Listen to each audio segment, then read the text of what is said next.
میدان بدر میں ان کو دکھا دیا کہ آپ عذاب مانگ رہے تھے، یہ دیکھیے ہم نے فرشتوں کو بھیج دیا ہے، الملائکتی ہم نے فرشتے بھیج دیے ہیں، وہ آ رہے ہیں اور وہ بھی آپ پر آپ کی گردنوں کو ماریں گے، آپ کے پور پور پہ ماریں گے، اور اسی طریقے سے مسلمان مجاہدین کم تعداد میں ہونے کے باوجود ایک عذاب کی طرح سے آپ پر آئیں گے، ٹوٹ پڑیں گے، اور یہی آپ کے لیے ذلت سے بڑھ کے کیا آپ کے لیے عذاب ہو سکتا ہے۔ ذلت کا عذاب تھا، رسوائی کا عذاب تھا، بھوک کا عذاب تھا، پیاس کا عذاب تھا ان لوگوں پر، اور اللہ تعالیٰ نے ان دونوں کو برے طریقے سے ذلت اور رسوائی کے ساتھ ان کو موت کے منہ میں دھکیل دیا۔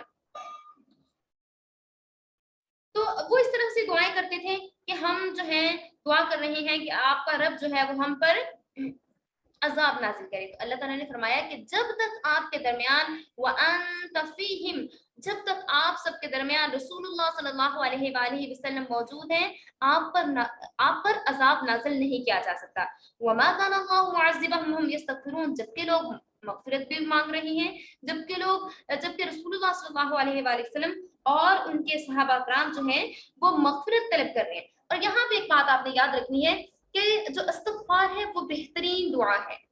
ٹھیک ہے، بہترین دعا ہے۔ جب آپ دیکھ رہے ہوں کہ آپ کی دعائیں قبول نہیں ہو رہی، بہت زیادہ مشکلات کا شکار ہو رہے ہیں آپ لوگ، آپ کو لگ رہا ہوتا ہے کہ سارے دروازے بند ہو چکے ہیں، کوئی مجھے دروازہ کھلا ہوا نظر نہیں آ رہا، میری دعائیں کیوں نہیں قبول ہو رہی، آپ سب سے بہترین جو کی ہے دعا قبول کروانے کے لیے، آپ اس کو پکڑیے، استغفر اللہ پڑھنا شروع کیجئے، استغفر اللہ ربی من کل ذنب اذنبت واتوب الیہ پڑھنا شروع کیجئے، اور اس کے ذریعے سے اللہ تعالیٰ سے دعا کرنا شروع کیجئے۔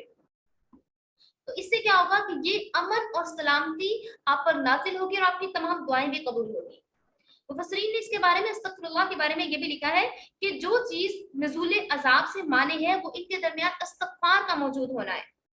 اور نزول عذاب اور امن و سلامتی کا باعث بھی یہ ہے کہ وہ لوگ صحابہ کرام اور رسول اللہ صلی اللہ علیہ وآلہ وسلم کثرت سے استغفار کیا کرتے تھے۔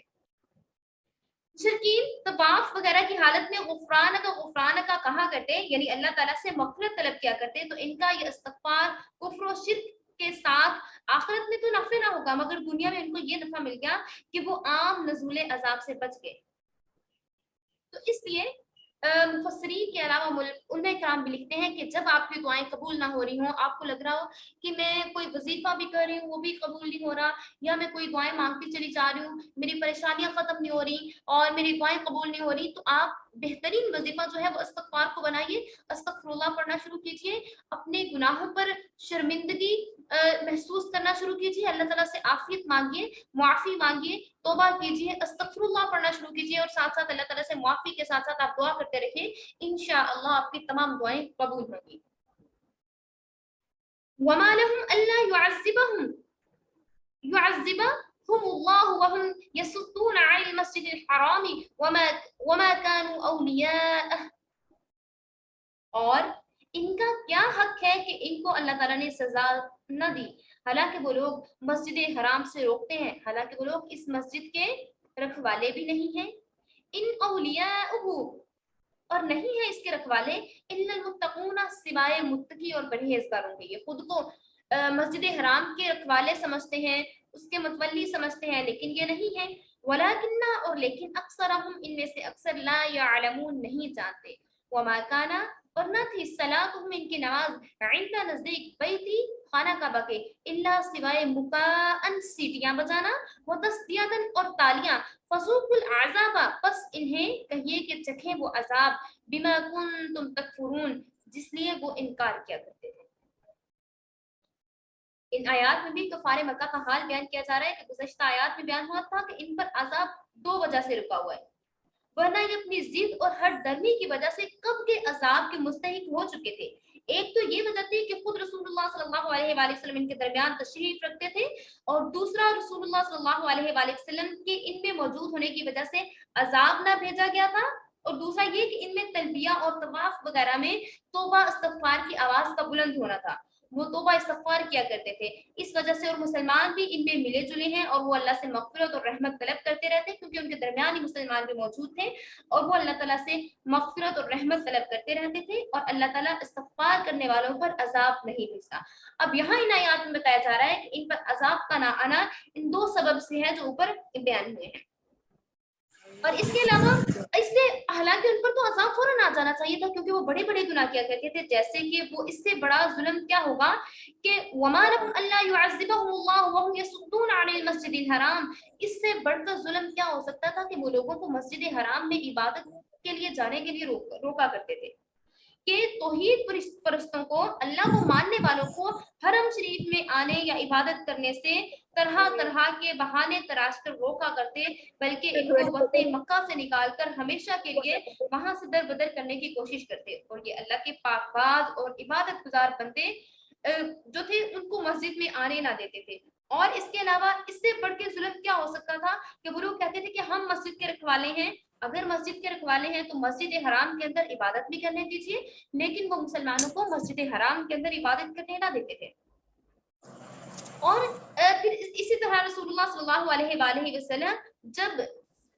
2 ہجری میں صحابہ کرام کے ہمراہ عمرہ کے لیے آئے اور مسجد حرام میں داخل ہونے لگے تو انہوں نے کفار نے روک دیا، اور احمد اس طرح سے یوں سمجھتے تھے کہ ہم مسجد حرام کے رکھوالے ہیں، ہم جس کو چاہیں حرم میں آنے دیں، جس کو چاہیں اس سے روک دیں۔ تو اللہ تعالیٰ نے فرمایا کہ اب آپ لوگ اگر اس طرح کے کام کر رہے ہیں تو اللہ تعالیٰ آپ پر عذاب نازل کر سکتا ہے۔ جب حضور صلی اللہ علیہ وآلہ وسلم مکہ سے ہجرت کر کے آئے، اور جو کمزور اور بے طاقت اہل ایمان ان کے پاس گرفتار تھے وہ بھی تدبیر سے نکل آئے، تو جنگ بدر کی شکل میں ان پر عذاب نازل ہوا۔ وہ جنگ بدر جیسے میں آپ سے پہلے بھی بتا چکی ہوں آپ لوگوں کو کہ جنگ بدر جو تھی وہ ان پر ایک طرح کا عذاب تھا، پھر دوسری کئی غزوات میں بھی ان کو شکست کا سامنا کرنا پڑا اور ہزاروں مارے گئے، بالآخر مکہ فتح ہوا، اور جنہوں نے اسلام قبول نہ کیا تھا وہ دائمی عذاب میں مبتلا ہوئے، آگے آخرت میں بھی عذاب اور دنیا میں بھی عذاب، ان کو وہاں سے ان کے وطن سے نکال دیا گیا، انہیں ذلت کا شکار کیا گیا، ذلت بالکل ذلت میں ڈوب گئے وہ لوگ، اللہ تعالیٰ نے ان کو وہاں سے نکال دیا۔ اور وہ کیا کیا کرتے تھے کہ وہ اس کے علاوہ جب مسجد میں نماز پڑھنے کے لیے لوگ آتے تو وہ کیا کرتے کہ سیٹیاں بجاتے، تالیاں بجاتے، پھر اللہ تعالیٰ ان سے کہیں گے بروز قیامت فذوقوا العذاب بما کنتم تکفرون، آپ لوگ جو سیٹیاں تالیاں بجایا کرتے تھے اس کے سبب اب آپ اس عذاب کو چکھیں جس کے لیے آپ لوگ انکار کیا کرتے تھے۔ اور جو غزوہ جب رسول اللہ صلی اللہ علیہ وآلہ وسلم صحابہ کرام کے ہمراہ عمرہ کرنے کی غرض سے مسجد حرام میں داخل ہونے لگے تھے تو تب 6 ہجری تھا، سن 6 ہجری میں رسول اللہ صلی اللہ علیہ وآلہ وسلم صحابہ کرام کے ہمراہ عمرہ کی غرض سے گئے تھے جب نہیں کرنے دیا گیا تھا۔ ان الذین کفروا، بے شک جن لوگوں نے کفر کیا، ينفقون وہ خرچ کرتے ہیں، اموالہم اپنا مال، یصدوا تاکہ وہ روکیں، عن سبیل اللہ اللہ تعالیٰ کے راستے سے، بے شک جو لوگ اپنا مال، بے شک جن لوگوں نے کفر کیا وہ اپنا مال خرچ کرتے ہیں ایسے کاموں کے لیے تاکہ لوگوں کو اللہ تعالیٰ کے راستے سے روکیں، فَسَيُنْفِقُونَهَا، سو اب وہ خرچ کریں گے، ثم پھر تکون ہوگا علیہم ان پر حسرتن حسرت، ثم پھر یغلبون اور وہ مغلوب ہو جائیں گے، والذین کفروا اور جن لوگوں نے کفر اختیار کیا، الی جہنم یحشرون، یہ سب کے سب جہنم کی طرف اکٹھے کیے جائیں گے۔ بلا شبہ یہ کافر لوگ اپنے مال کو اس لیے خرچ کر رہے ہیں کہ وہ اللہ کے راستے سے روکیں، سو یہ لوگ اپنے مال کو جو خرچ کر رہے ہیں نہ تو ان کا مال ان کے لیے ان کے کسی کام آ سکے گا، بلکہ یہ مال ہی ان کے حق میں بعد سے حسرت ہو جائے گا، پھر یہ مغلوب ہوں گے اور کافر لوگوں کو دوزخ کی طرف دھکیل دیا جائے گا، انہیں اکٹھا کیا جائے گا۔ یمیز اللہ الخبیث، تاکہ جدا کر دے اللہ تعالیٰ گندگی کو، من الطیب پاکیزگی سے، وَيَجْعَلَ الْخَبِيثَ اور رکھے گندا کو، بعضہ اس کے ساتھ، علی بعض دوسرے پر، فَيَرْحُمَهُ پھر ڈھیر کر دے، جميعاً سب کا سب، فَيَجْعَلُهُ پھر ڈال دے اس کو، فیہ جہنم جہنم میں، اولئک هم الخاسرون اور یہی لوگ ہیں جو کہ خسارہ اٹھانے والے ہیں، تاکہ اللہ تعالیٰ ناپاک کو پاک سے الگ کر دے اور ناپاکوں کو ایک دوسرے سے ملا دے، یعنی ان سب کو اکٹھا کر دے، پھر اللہ تعالیٰ ان سب کو جہنم میں ڈال دے گا۔ اللہ تعالیٰ یہ جو ان کو الگ الگ کر رہا ہے نا، یہ اپنی طرف سے سمجھ رہے ہیں کہ ہمارا ایک بڑا مضبوط سا گروپ بنتا جا رہا ہے، ہم لوگ اکٹھے ہو رہے ہیں، اکٹھے ہو کے ہم اپنے پیسے بھی خرچ کر رہے ہیں، پیسے خرچ کر کے لوگوں کو مسجد میں جانے سے روک رہے ہیں، لوگوں کو اللہ تعالیٰ کے راستے کی طرف جانے سے روک رہے ہیں، تو اللہ تعالیٰ فرما رہے ہیں کہ میں ان گندوں کو اکٹھا کر رہا ہوں، پھر ان کو اکٹھا ہی جہنم میں ڈال دوں گا، ٹھیک ہے۔ اور اس کے علاوہ ان کا کیا کام ہوتا ہے؟ یہ جو نان مسلم ہیں، یہ جو مشرک ہیں، ان کی بہت بڑی بڑی پلاننگز ہوتی ہیں. اسپیشلی یہ جو یہودی ہیں دنیا میں، رسول اللہ صلی اللہ علیہ وآلہ وسلم نے فرمایا ان کے بارے میں کہ جو یہودی ہیں وہ سب سے مکار ترین قوم ہے. دنیا میں سب سے مائنورٹی ہے ان کی، ٹھیک ہے، سب سے کم تعداد میں پائے جاتے ہیں، لیکن اس کے باوجود ان کی مکاریاں اتنی تیز ہوتی ہیں، ان کے نیٹ ورکس اتنے تیز ہوتے ہیں، یہ اتنی تیزی سے کام کرتے ہیں، لوگوں کے ذہنوں کو کیچ کرتے ہیں، ان کی امیجینیشنز کو کنٹرول کرتے ہیں. اور اس طریقے سے اب دیکھیں، جب کہا جاتا ہے نا کہ گانا دل میں نفاق پیدا کرتا ہے، گانا کیسے دل میں نفاق پیدا کرتا ہے؟ جب گانا سننا شروع کرتے ہیں نا آپ لوگ، گانا کوئی سیڈ سانگ ہو، کوئی جیسا بھی کوئی سانگ ہو نا، سانگ کے اندر آپ لوگ کھوتے چلے جاتے ہیں، ٹھیک ہے، گانا سنتے ہیں اس کے اندر آپ کھوتے چلے جاتے ہیں، پھر آپ کا دل کرتا ہے آپ اور میوزک سنیں، اور میوزک سنیں، اور سانگ سنیں، پھر آپ جو ہے اس کے البم سرچ کرنا شروع کرتے ہیں، پھر آپ اس کو کہتے ہیں کہ میں اس کو بھی سنوں، اس کو بھی سنوں، اس کو بھی سنوں، آپ اس کے اندر اس کی دلدل میں پھنستے چلے جاتے ہیں.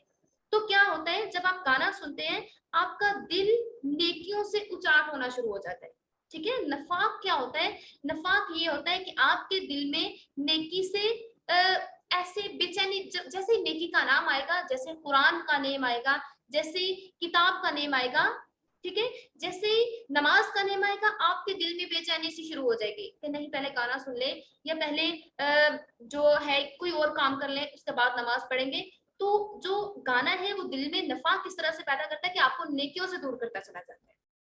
ٹھیک ہے. تو ان لوگوں نے کیا کیا ہے کہ ہم نے مسلمانوں کے دلوں پہ، ان کے دماغوں پہ، ان کے باقی تمام چیزوں پہ کس طرح سے قبضہ کرنا ہے؟ ان گیمز کے ذریعے سے اور ان کارٹونز کے ذریعے سے. کارٹون، بچوں کے جو کارٹونز ہوتے ہیں نا، اگر آج آپ دیکھیں، آج کل کارٹونز دیکھ لیں بچوں کے، آپ حیران ہو جائیں گے کہ اس کے اندر کس قدر میوزک بھر دیا گیا ہوتا ہے.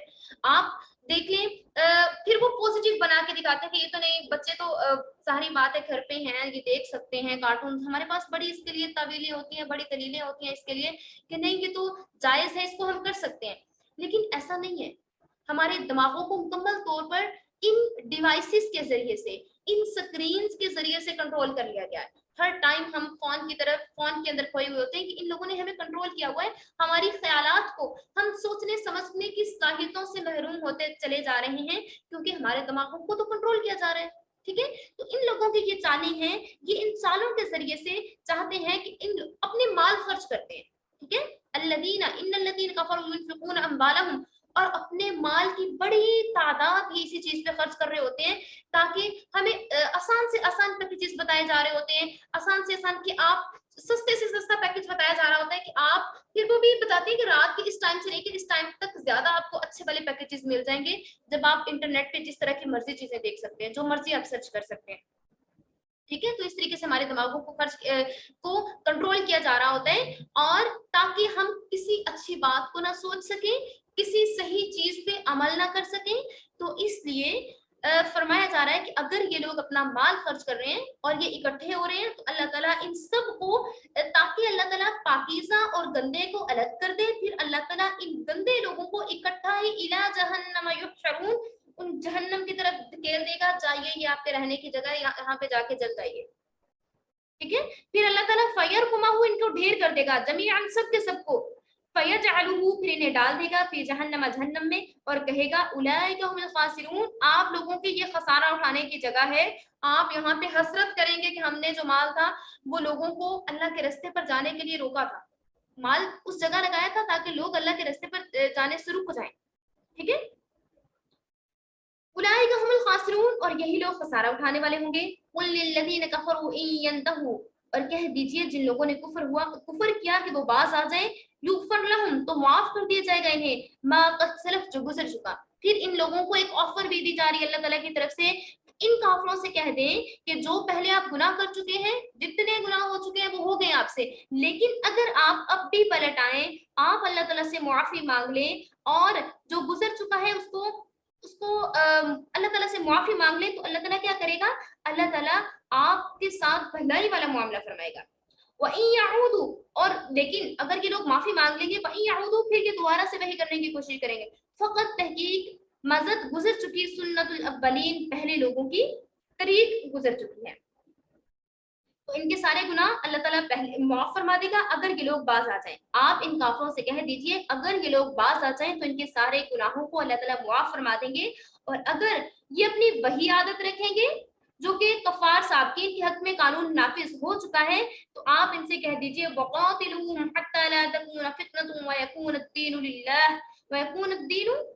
كُلُّهُ لِلَّهِ. تو آپ ان سے کہہ دیجئے کہ تب تک ان لوگوں سے لڑتے رہیے جب تک دین اللہ ہی کے لیے نہ ہو جائے. فَإِنِ انتهوا پھر اگر وہ باز آ جائیں فَإِنَّ اللَّهَ بِمَا يَعْمَلُونَ بَصِيرٌ تو بس بے شک اللہ تعالیٰ ان کے ساتھ بھلائی فرمائیں گے اور بے شک اللہ تعالیٰ کے ساتھ دیکھنے والی ہے. وَإِن تَوَلَّوْا اگر وہ منہ موڑ لیں وہ حق سے منہ موڑ لیں سچ سے منہ موڑ لیں فَاعْلَمُوا تو جان لیجئے أَنَّ اللَّهَ مَوْلَاكُمْ اللہ تعالیٰ آپ کا ساتھی ہے. نعم المولا خوب اچھا ساتھی ہے. وَنِعْمَ اور خوب نصیر مددگار ہے. اور جان لیجئے اللہ تعالیٰ آپ کا اچھا دوست ہے اچھا رفیق اور اچھی مدد کرنے والا ہے. اب ان لوگوں سے کہا جا رہا ہے کہ آپ لوگ جو اپنا پیسہ مال روپیہ سب لوگ کچھ خرچ کر رہے ہو مسلمانوں کو اور لوگوں کو اللہ تعالیٰ کے راستے کی طرف جانے سے روکنے کے لیے تو یہ سارا ضائع چلے جائے گا. لیکن اگر آپ لوگ معافی طلب کرتے ہیں آپ اللہ تعالیٰ سے اللہ تعالیٰ کے راستے پر آتے ہیں تو اللہ تعالیٰ آپ کے پچھلے تمام گناہوں کو معاف کر دے گا اور آپ سے باز پرس نہیں کی جائے گی آپ سے پوچھا نہیں جائے گا کہ آپ نے کیا کیا گناہ کیے تھے بلکہ اللہ تعالیٰ آپ کو بالکل ایسے کر دے گا جیسے کہ آپ بورن مسلم ہیں آپ پیدا ہی اسلام پہ ہوئے ہیں. ٹھیک ہے آپ کو اللہ تعالیٰ اس طرح سے کر دے گا. لیکن اگر آپ اسلام لانے کے بعد معافی طلب کرنے کے بعد دوبارہ سے وہی کام کریں گے تو اللہ تعالیٰ نے فرمایا کہ ان لوگوں کے ساتھ ایسے ہو جائیں کہ ان کے ساتھ جنگ کرنا شروع کر دیں. وَقَاتِلُوهُمْ حَتَّى لَا تَكُونَ فِتْنَةٌ وَيَكُونَ الدِّينُ كُلُّهُ لِلَّهِ اور تب تک ان سے لڑتے رہیے جب تک دین اللہ ہی کا نہ ہو جائے. اور اگر یہ لوگ باز آ جائیں دوبارہ سے پھر ان کو مہلت دی جا رہی ہے فَإِنِ انتهوا اور اگر یہ دوبارہ سے باز آ جائیں پھر ان کو بتا دیجئے فَإِنَّ اللَّهَ بِمَا يَعْمَلُونَ بَصِيرٌ اللہ تعالیٰ آپ کے اعمال کو خوب اچھے طریقے سے دیکھ رہا ہے. وَإِن تَوَلَّوْا فَاعْلَمُوا اور اگر یہ دوبارہ منہ موڑ لیتے ہیں منہ پھیر لیتے ہیں تو جان لیجئے کہ اللہ تعالیٰ کن کا ساتھی ہے مسلمانوں کا. اللہ تعالیٰ یقین رکھیے آپ کا دوست ہے وہ اچھا رفیق ہے اور بہت اچھا مددگار ہے. اور یہ جو آیت ہے نا نعم المولا و نعم النصیر اس کو آپ جب بھی کوئی مشکل ہوتی ہے اللہ تعالیٰ کو اگر آپ اپنا ساتھی بنا لیتے ہیں اللہ تعالیٰ کو آپ اگر اپنا مددگار بنا لیتے ہیں تو اللہ تعالیٰ کی طرف سے آپ کی بہترین مدد کی جا رہی ہے. جیسے کہ حسبنا اللہ نعم الوکیل اور نعم المولا و نعم النصیر یہ بھی علماء کرام بتاتے ہیں کہ اگر آپ یہ دعا پڑھ لیتے ہیں تو اللہ تعالیٰ آپ کی بہترین مدد فرماتا ہے. جب آپ کسی مشکل میں ہوتے ہیں جب آپ کو لگ رہا ہوتا ہے کہ یہ مشکل نہیں حل ہونے والی آپ اس کے ٹرانسلیشن کو ذہن میں رکھتے ہوئے حسبنا اللہ کافی ہے اللہ میرے لیے نعم المولا حسبنا اللہ نعم الوکیل اور وہی میرا کارساز ہے. حسبنا اللہ کافی ہے اللہ تعالیٰ میرے لیے حسبنا اللہ نعم الوکیل جو کہ میرا کارساز ہے. نعم المولا و نعم النصیر جو کہ خوب ساتھی ہے اور خوب اچھا مددگار ہے. جب آپ اس چیز کو ٹرانسلیشن کو ذہن میں رکھ کے اس بار کو بار بار ریپیٹ کریں گے کہ اے اللہ آپ ہی میرے مددگار ہیں آپ ہی میرے بہترین ساتھی ہیں آپ ہی میرے جو ہیں رفیق ہیں آپ ہی کارساز ہیں آپ ہی میرے وکیل ہیں تو اللہ تعالیٰ آپ کی بہترین طریقے سے وکالت کرے گا اور آپ کو کامیابیوں سے نوازے گا اور آپ کو تمام مشکلات سے نکال دے گا جس طرح کی بھی مشکلات میں آپ گرفتار ہوں گے انشاءاللہ. وآخر دعوانا ان الحمدللہ رب العالمین. اللہ رب العزت سے دعا کرتے ہیں کہ اللہ تعالیٰ ہمیں ایسے اعمال اور افعال کرنے کی توفیق عطا فرمائے جن کے ذریعے سے آپ کی حمایت آپ صلی اللہ علیہ وآلہ وسلم کی حمایت اور نصرت ہمیں ہر حال میں اور ہر آن میں حاصل ہو جائے. اور دعا کرتے ہیں کہ اللہ تعالیٰ ہماری زندگی کا سرمایہ وقت محنت سب آپ صلی اللہ علیہ وآلہ وسلم کے رستہ میں آپ کی رضا کے لیے لگا دے اور اللہ تعالیٰ اہل ایمان کو دنیا میں بھی غلبہ اور شوکت عطا فرمائے اور آخرت میں بھی جنت کی دائمی اور ابدی نعمتوں سے نواز دے. آمین ثم آمین یا رب العالمین.